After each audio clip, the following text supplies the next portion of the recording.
Sa gawing hilagang kanluran ng ating bansa, matatagpuan ang probinsya ng Pangasinan. Kilala ang lalawigan dahil sa kanyang 100 islands, bangus, mangga at bagoong. Pero narinig niyo na ba ang pigar-pigar, ang puto kalasyaw? Alam niyo ba kung paano ginagawa ang asin? Heto, 3 bayan, 3 produkto. Yan ang ating tutuklasin sa ating paglilibot sa probinsya ng Pangasinan.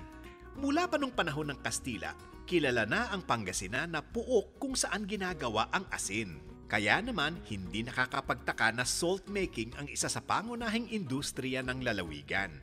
Sa bayan ng Dasol, naabutan pa namin ang pagkayas ng namuong asin sa salt beds ng asinang ito. Gamit ang araw, hinahayaang mag-crystallize ang salt water sa pamamagitan ng evaporation. Ang tubig alat ay pinapadaan sa makikitid na kanal patungo sa isang pond. Ito ang nagsisilbing holding area ng tubig alat.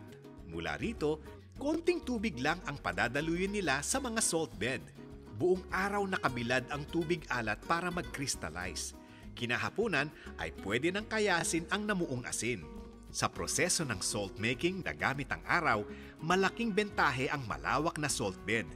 Mas malawak kasi ang inyong salt beds, mas maraming pwedeng ma-harvest na asin. Hindi bababa ng 5,000 piso ang puhunan kada salt bed. Bukod kasi sa lote, mamumuhunan din kayo sa tisa para flooring naman ng inyong salt bed. Mangangailangan din kayo ng mga kahoy, buhangin at bayad sa labor.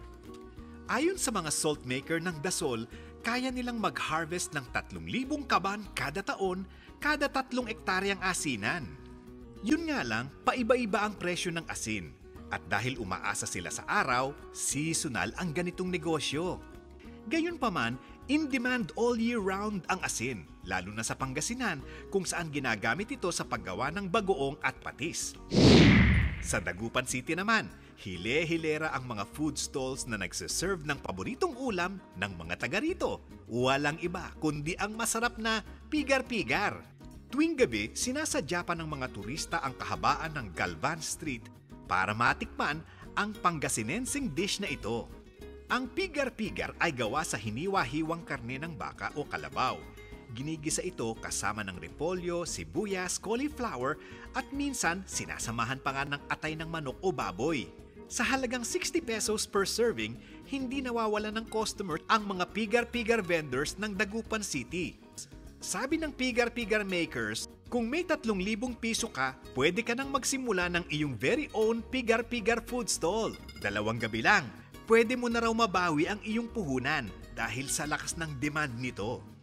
Kailangan lang ay matutunan ang paraan ng pagluluto ng pigar-pigar. May style kasi sa pagluluto nito para maging malambot ang karne at crunchy ang gulay.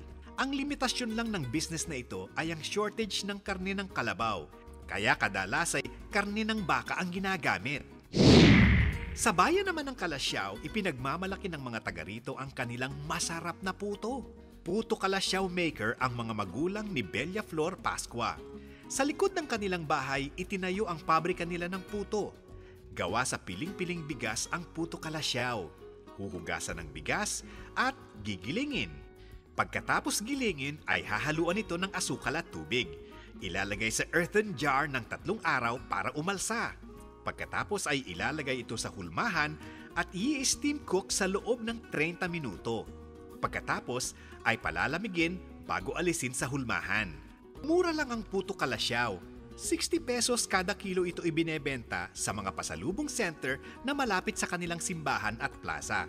Sabi ni Bella Flor, malaki pa rin ang market ng puto Kalasyaw.